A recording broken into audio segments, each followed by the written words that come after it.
तो कैसे हैं आप सभी। Hello youth of India, welcome back to other crazy video. मैं आपके साथ Pranav and you are seeing massive education. And आज भाई पूरे की पूरी क्लास 6 को ही क्लियर कर देंगे, क्योंकि ये होने वाला है हमारा लास्ट चैप्टर पूरी की पूरी क्लास 6 का। दैट मीन्स क्लास 6 का chapter number 16, garbage in and garbage out. Are you ready? Let's fire.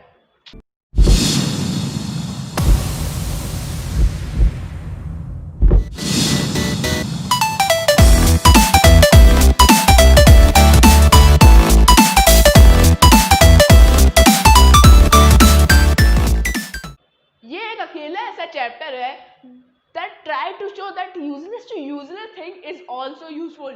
भाई बेकार से बेकार चीज का भी यूज हो सकता है। हाउ और इसके पीछे का साइंस क्या है, आइए जानते हैं इस वीडियो में। क्या आपने कभी सोचा है अगर आप गार्बेज का सही तरीके से यूज कर लो तो गार्बेज कितना यूजफुल है, और अगर आप गार्बेज का गलत तरीके से यूज करो, मतलब कि सही तरीके से यूज कर ही नहीं पाओ, तो गार्बेज उतना हार्मफुल भी हो जाता है ना। समझे आप?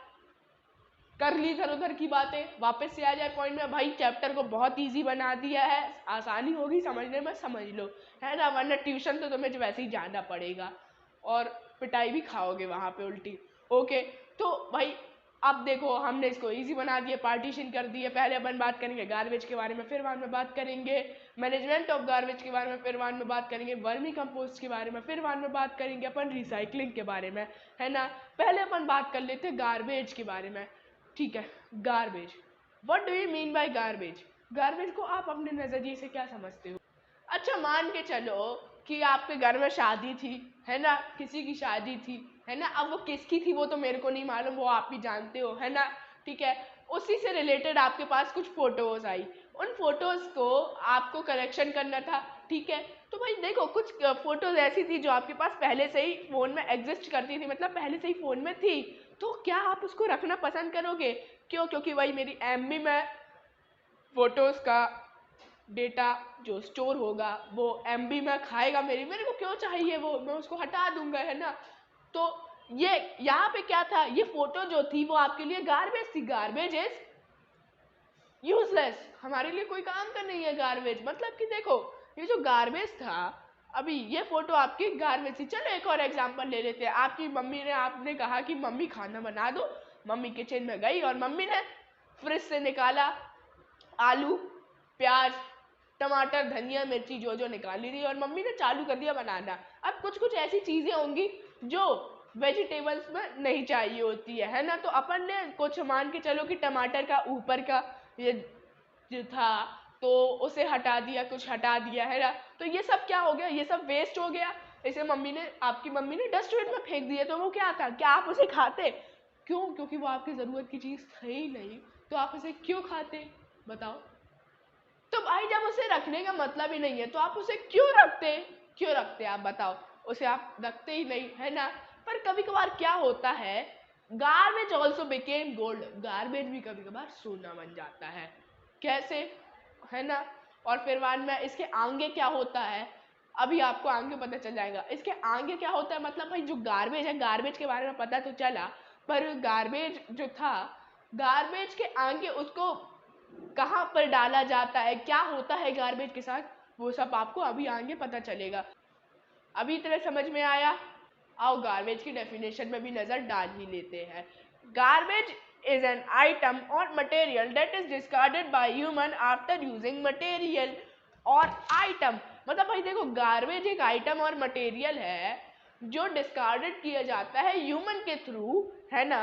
कोई भी मटेरियल को यूज करने के बाद, जैसे मैंने क्या बताया, टमाटर का मेरे को ऊपर का नहीं चाहिए था तो मैंने टमाटर के ऊपर को हटा दिया, टमाटर के मेरे को नीचे का नहीं चाहिए था, मैंने टमाटर के नीचे का हटा दिया। क्यों? मेरे को जरूरत ही नहीं थी उसकी, समझे। तो क्या हुआ यहाँ पे, डेफिनेशन समझ में आई? अभी इतना समझ में आया? आओ और आगे बढ़ते हैं मैनेजमेंट ऑफ गार्बेज के बारे में। देखो गार्बेज के बारे में अब इस इमेज में देखो, तो गार्बेज क्या है, ये वेस्ट है। वेस्ट देखो, वेस्ट है। अब वेस्ट में देखो क्या है कि वेस्ट दो प्रकार के होते हैं। वेस्ट मतलब समझते हो, वेस्ट गार्बेज एक ही बात होती है ना। वेस्ट मतलब कि जो मेरे काम का नहीं है, गार्बेज मतलब कचरा, है ना। तो देखो वेस्ट जो है, वेस्ट दो प्रकार के होते हैं, बायोडिग्रेडेबल एंड नॉन बायोडिग्रेडेबल, है ना। तो क्या होता है बायोडिग्रेडेबल वो वेस्ट होता है जो नेचुरली भाई कंपोज हो जाए, समझे आप, मतलब कि नेचुरली सॉइल में मिल जाए, है ना।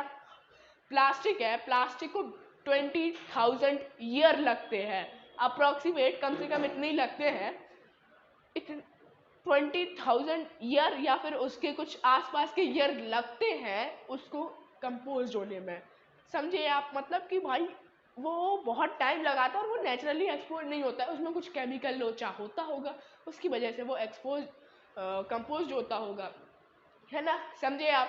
और फिर वन में नॉन बायोडिग्रेडेबल मतलब प्लास्टिक, और बायोडिग्रेडेबल मतलब कि भाई जो आराम से हो जाए, जैसे कि टमाटर है, बाकी आपके फ्रूट्स के ये सब वेस्ट जो हो जाता है, जो किचन का वेस्ट होता है, उसको आप डाल दोगे ना सॉइल में, आपको 2-3 महीने के अंदर वो फर्टिलाइज मिल जाएगा, वो सॉइल बन जाएगा, सॉइल, है ना, सॉइल बन जाएगा वो, समझे आप। नॉन बायोडिग्रेडेबल क्या है? नॉन बायोडिग्रेडेबल मतलब कि जो बहुत टाइम लगाए और कुछ केमिकल प्रोसेस के थ्रू हो, समझे। और बायोडिग्रेडेबल जो हफ्तों में बहुत जल्दी हो जाए, है ना, और इसमें कोई केमिकल प्रोसेस कुछ मतलब होती, केमिकल प्रोसेस तो होती है तभी तो वो सॉइल बनता है, पर वो जल्दी बन जाए और ना वो नेचर को हार्म करे, और नॉन बायोडिग्रेडेबल नेचर को हार्म करता है। अच्छा, अब इनको भी खत्म करने की अलग अलग प्रोसेस होती है, पूछो क्या क्या।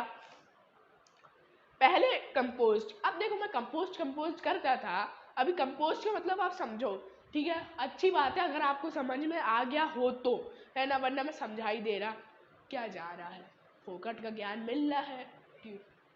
तो देखो, मतलब कि भाई कंपोस्ट क्या होता है, मान के चलो कि ये जो कचरा था, मतलब कि जो गार्बेज था, वो गार्बेज को मैंने क्या किया, उस गार्बेज को मैंने डाल दिया, और गार्बेज को डालने के बाद कहाँ, जमीन के अंदर, है ना, और वो सॉइल के साथ मिक्स हो गया है, क्या, मैंने गार्बेज को डाला और वो सॉइल के साथ मिक्स हो गया, समझे आप, ठीक है, उसे क्या कहेंगे, कंपोस्ट हो गया, ये कंपोस्ट हो गया है ना, मिल गया है वो, कंपोस्ट हो गया है ना। अच्छा, कंपोस्ट में भी 2 प्रकार की मेथड होती है, वर्मी कंपोस्ट, है ना, और कंपोस्ट मतलब समझे, मैं सीधे डाल दूंगा, डालने के बाद मैं उसे जमीन में गाड़ दूंगा और वो सॉइल बन जाएगा, ठीक है। और फिर वहाँ मैं वर्मी कंपोस्ट के बारे में अभी आगे अपन पढ़ रहे हैं, बहुत जल्दी आने वाला है, ठीक है। अब एक और प्रोसेस होती है लैंडफिल। अब ये लैंडफिल क्या होती है, लैंडफिल देखो, कंपोस्ट क्या होता है, आप अपने घर में कंपोस्ट कर सकते हो, ठीक है, बायोडिग्रेडेबल कचरा निकालो और उसे डालो गार्डन में, है ना, गमले में भी डाल सकते हो, गार्डन की जरूरत है ही नहीं, गार्डन को, चलो।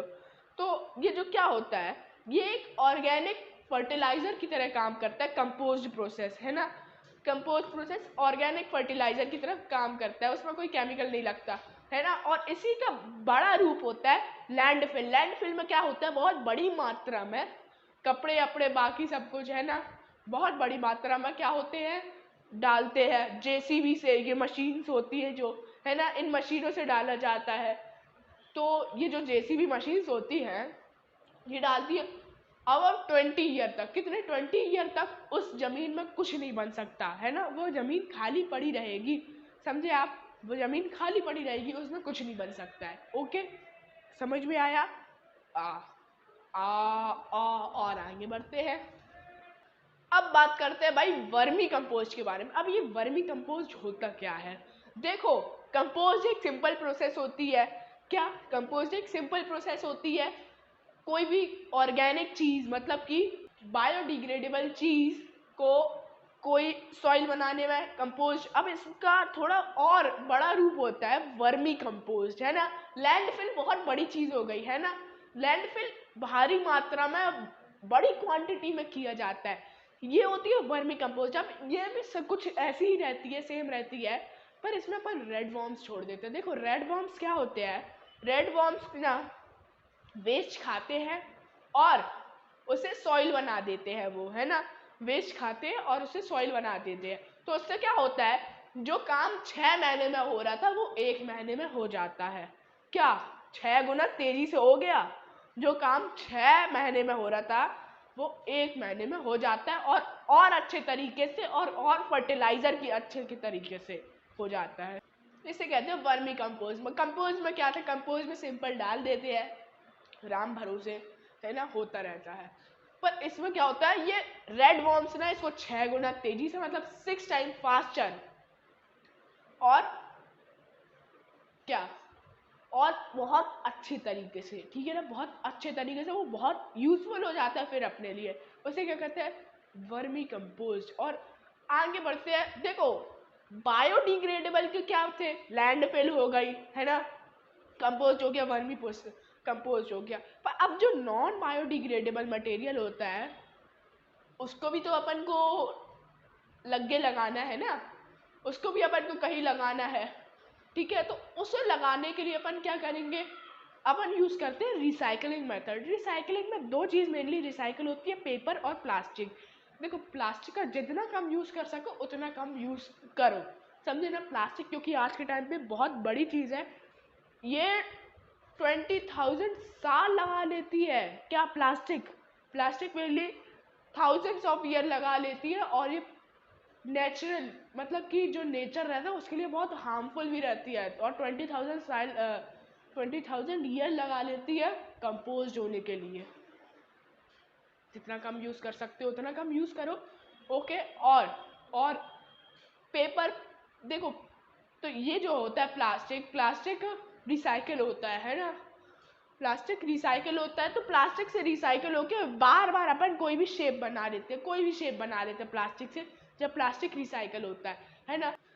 पेपर रिसाइकिल हो जाता है, तो बस पेपर रिसाइकिल हो जाता है। फिर बाद में आपके पास जो 160 रुपीज़ की एक नोटबुक रहती है ना, अगर आप एक रिसाइकिल वाली नोटबुक लो तो वो 160 रुपीज़ की नहीं, 60 रुपीज़ की, और उससे ज़्यादा पेज, उससे 2x ज़्यादा पेज, मतलब कि दुगने पेज मिलते हैं आपको उसमें। उसे कहते हैं रिसाइकल पेपर, और वो सस्ती भी होती है ना।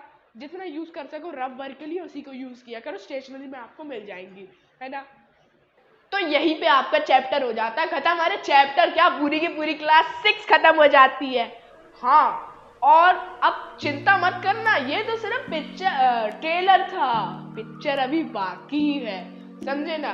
अभी आपके लिए मोटिवेशन आएंगे, है ना, और फिर बाद में मैं आपको टिप्स एंड ट्रिक भी दूंगा, बहुत सारी, बहुत यूजफुल टिप्स एंड ट्रिक होंगे। डोंट मिस वीडियो भाई, अभी जाके चैनल को सब्सक्राइब कर दो, है ना। उस वीडियो को मिस मत करना, जमाने के साथ तेज हो जाओगे आप, समझे ना। और अभी चैप्टर तो आपका खत्म हो गया है, पर मैंने क्या कहा, बिल्कुल ऐसा मत सोचना भाई ये तो सिर्फ ट्रेलर था, पिक्चर अभी बाकी है। अभी तो मटेरियल आना शुरू हुआ है, बमाना भी बाकी है। मजा आ गई, चलो अभी जाके लाइक कर दो, शेयर कर दो, और घंटा बजा देना। कहाँ गया घंटा, हाँ ये रहा, इसको बजा देना, है ना, इसको बजा देना, और चैनल को सब्सक्राइब कर देना, और अपने दूसरे दोस्तों को भी बताना कि भाई मैथड टू एजुकेशन नाम की कोई चीज़ होती है, ठीक है। और अगर अभी तक आपने सब्सक्राइब नहीं किया तो दूसरों को क्या बताओगे, आप कर दो ना, प्लीज़ सब्सक्राइब कर दो। और अभी के लिए इतना, और अभी बम आना बाकी है, ठीक है ना। 6 में भले ही सिलेबस खत्म हो गया, पर अभी बम आएंगे, देखना ज़रूर।